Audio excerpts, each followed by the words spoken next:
Ganges is quite clearly a mother in a deep sense in the Indian cultural heritage.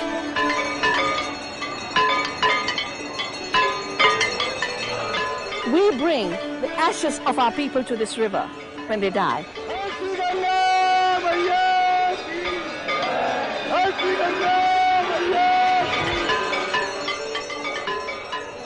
Until those ashes touch the river, their spirits and souls are not considered to have had salvation. When a child is born, we put a drop of Ganges water in their mouth. When someone dies, the last rite is a drop of Ganges water.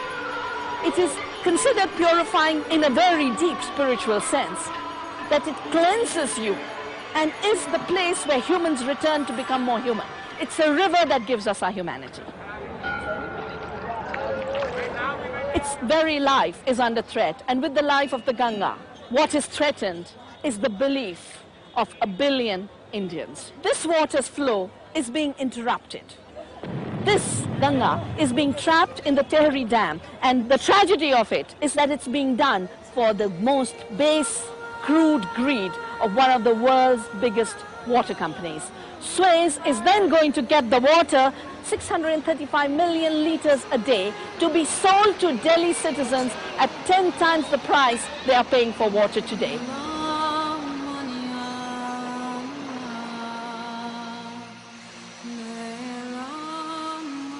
In the 1800s and the 1700s, and going back even further in time, society lived on the resources that we had.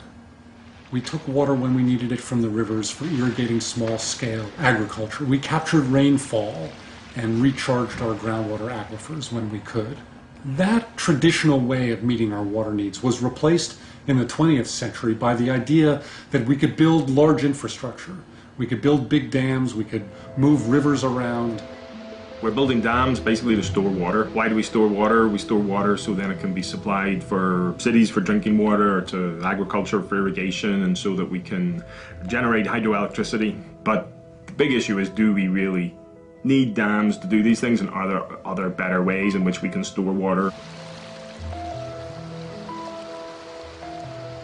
When we dam a river or change the course of a river or straighten a river, we are playing with a very powerful thing, and we are altering ecosystems in a very short period of time that took thousands or millions of years to adapt and to evolve.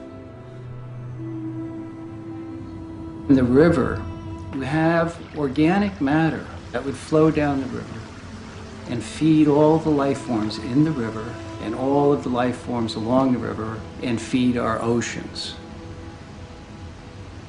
When you put up a dam, that organic matter gets captured behind the dam, and it begins to rot, and it creates methane gas. And methane gas is one of the gases that contributes to the greenhouse effect on our planet. When you calculate the global warming impact of the reservoir, it can be many times worse, even than a coal plant. Sometimes 20 times higher than a coal-burning power plant. Invariably, when a dam is being built, you hear justification for the dam based on it's going to provide water for the poor, it's going to provide water for these drought-prone areas which are so badly in need of water, and you get this feeling that this is some great development project to help the lives of the small farmers and the poor people in whatever country we're talking about. Actual experience shows that this doesn't happen, that those who are able to benefit from the increased irrigation water invariably are the larger farmers.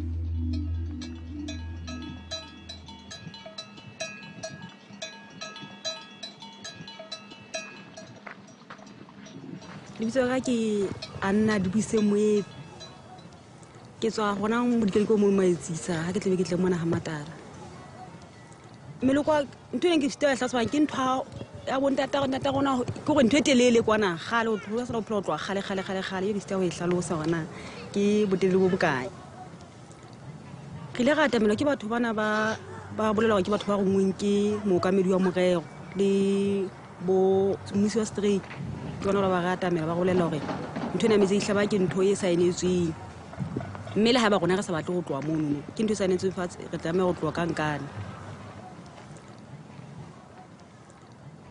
ntho ke hlolelang ho feta ko hobane mona ke phela ka thata jwale ha bana ba ka ba lapile ke a hloga ke hlogela hae no itse go tla phamiswa empa bakeng sa go phamiswa e hlile bo tetebetse re tšhaga go sena ko e re reng re lapile ke ba kwatetse fela ga ona thuso hobane re ile ga etsetswa dipitso tseo thweng ga baneneng ke molao o tlamang gore re tloe mono.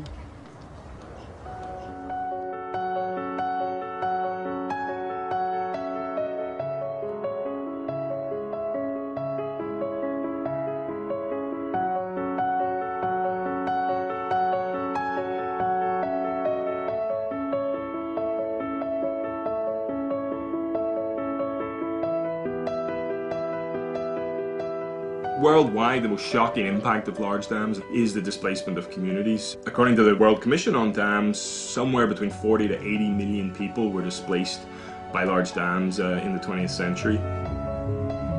We're talking tens of millions of people. We're talking the population of a large European country. This is really a huge number of people.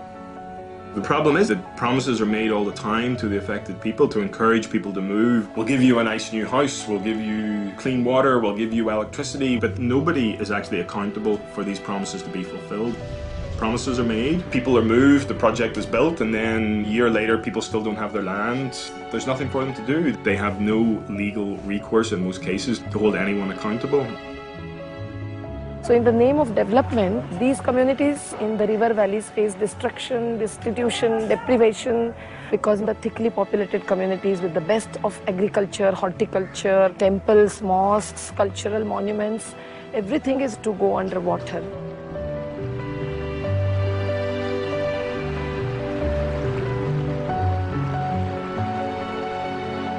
empa ba yang dibakeng tsena le marena ba ise mareneng mme ke dumela hantle gore le ba bang mantse ba setse ba ba holo ba gale kwana ba ntse ba kwaletswe ke letamo.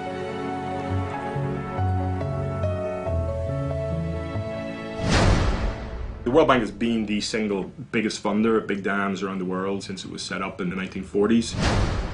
One reason the World Bank really likes big dams is big dams are really expensive. The World Bank has to lend about $20 billion a year. If it can't do that, then it makes less profit. So what's the easiest way to boost up its lending is lend for these huge projects. In all the countries where it operates, the World Bank has legal immunity, so nobody can take the World Bank to court. So the World Bank finances a project which destroys your livelihood, your home, floods your land, ruins your life. You can't sue the World Bank for that. The World Bank knows how to spend $1 billion in one place. They don't know how to spend $1,000 in 1 million places, to spend that same $1 billion at 1 million different villages. And yet in many places what we need is not a $1 billion answer, it's a $1,000 answer. Centuries ago, buildings would be built with tanks in the basement and water would fall on the roof and then be routed down to the basement and stored there. And people are now realizing, yeah, that was an incredibly good idea. Why do we spend billions of dollars building some huge dam 100 miles away? Why don't we just trap the rainwater that actually falls on the house?